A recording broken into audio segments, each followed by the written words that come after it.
That's the sad part. And this is somebody who, as a woman myself, I just realized if I was to make endless poor decisions for my mind, body and soul, there would be a positive praise outcome. So we're almost modifying women's behavior to become self-destructive.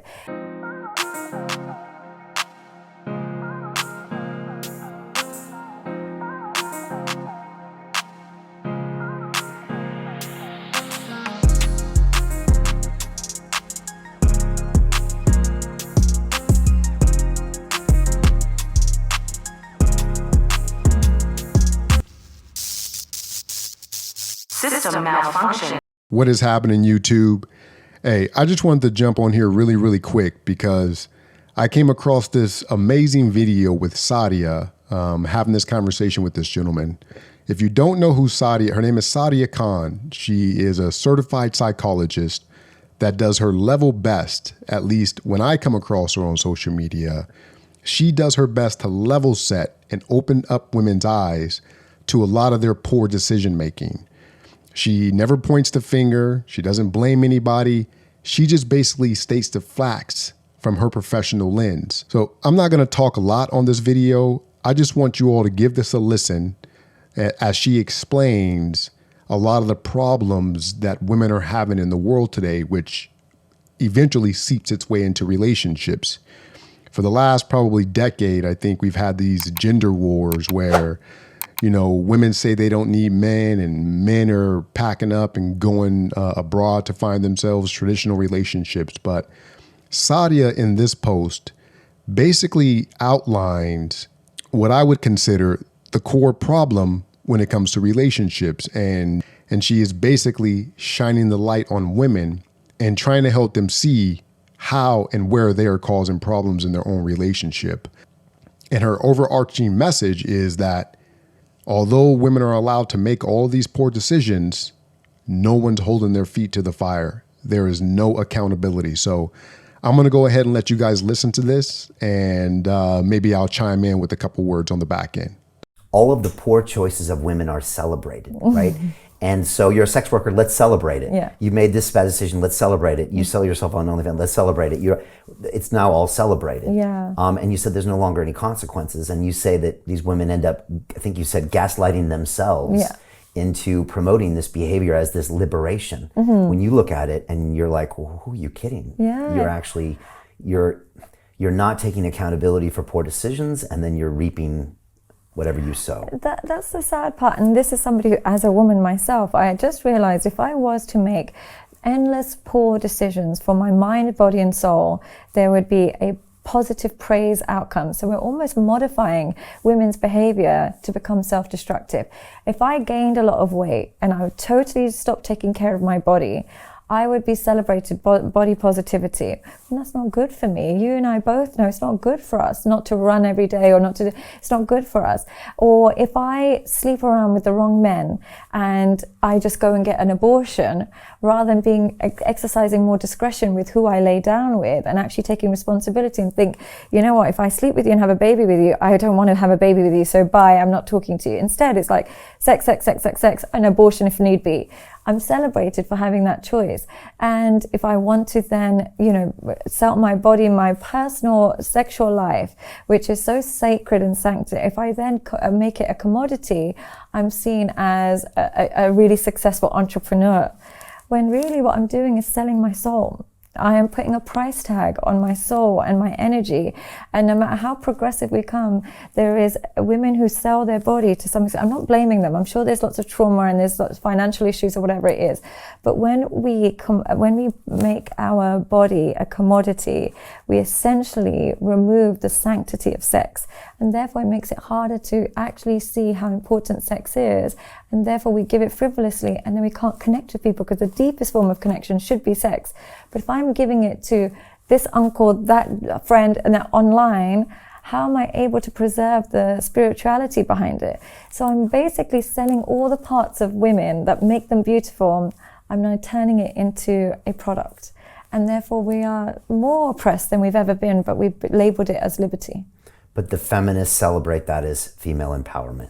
What is empowering about being $5.99 for a dirty man that is probably doing all sorts with your pictures? I've never understood that. I am now the customer to this dirty old man or this creepy young boy. He's my customer. So now I have to please him. I basically work for him. So I'm taking probably the most perverse members of men in society and becoming a slave to their desires. And I'm labeling that as empowering. Because if you take respectable men, they probably wouldn't want me to do that. So I'm taking the worst cohort of men and becoming a product for their desires and labeling it as empowering. And I'm not judging the women. It's a dual issue, both men and women, because I'm sure there's financial issues, but it's just a glorification of it that I find insane and sad. Yeah. What do you think about that? From a man's perspective? Well, and also on that note, like you take it all the way and it becomes, I'm selling, lurid videos on OnlyFans. But if you take it part way, then you have women that create social media accounts that get attention based on certain types of behaviors. And so there's a spectrum of what you're talking about. Because a lot of people might listen and say, well, I would never do that. Yeah. But now everybody's on that spectrum to a certain extent. To some extent. Because let's talk about that. Because women get rewarded by certain behaviors online that you say promotes narcissism. Yeah. When sometimes they're the first one to say men are the narcissists. Yeah. But I want to dive in and see, because this digital availability of everything affects the sexes differently. Yeah. And so for women, is it that spectrum of I post a photo on Instagram, or I'm the OnlyFans account here, or I'm making porn, and like where does that spectrum lie, and what are the different behaviors, and what does it promote people doing? The moment you can weaponize any area of that spectrum, you fall into the more antisocial narcissistic category. And what I mean by that is I might be not, posting too much, but the moment I weaponize it, the moment I am annoyed with my partner and I want a new partner, or the moment I want to kind of get some extrinsic kind of thrills, cheap thrills, and I then use Instagram as almost a device to fill that void or fill that empty, low self-esteem, then I'm starting to fall on the spectrum. It's not really what you post, it's the intention behind it. And if there's an element of I'm using this device to fill a hole or to add self-esteem, I'm essentially relying on, it's like eating junk food to fuel for nutrients. It won't do it. Yeah, all it will do is create you a feedback loop, or a loop of desiring more likes and comments and creating more fake self-esteem, when really what women used to do is have to work on their nurturing side in order to be valuable. They had to work on their skills to be valuable.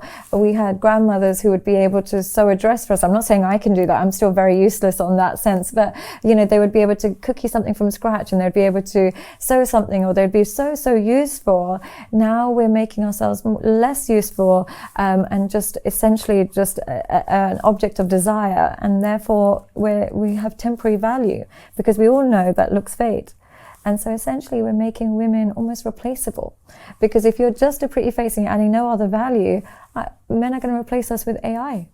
Whereas if you add some intrinsic value, you're irreplaceable as a woman. My grandma, my mother, your mother, I'm sure your grandma, irreplaceable women. Yeah. But unfortunately, if I'm just a pretty face, I'm so replaceable by robots, essentially. Well, there you have it. I don't think there's any further explanation needed. I think the point that Sadia is trying to drive home, or the message that she is sending to women, is that women, you are being used as a pawn on a chessboard under the guise of freedom and independence. Historically, prostitution is the oldest profession in the world, but the profession has still been frowned on by society as a whole. So if you are allowing someone to have a $5.99 subscription to see the full insides of your body, you might need to go find some help as well. And when you're talking about the dynamics of relationships, right, as a woman, if you put your body and your mind and your spirit through all that trauma, and then at some point decide to find someone to get into a relationship with, those previous decisions in terms of the way you've been living your life is probably not going to be conducive to a wholesome relationship. So let's strike up a conversation down in the comment section. I really would like to know what you guys think about this. Do you think that Sadia is speaking the truth? Or do you think that the world has just changed and women should be allowed to move as they are? System malfunction.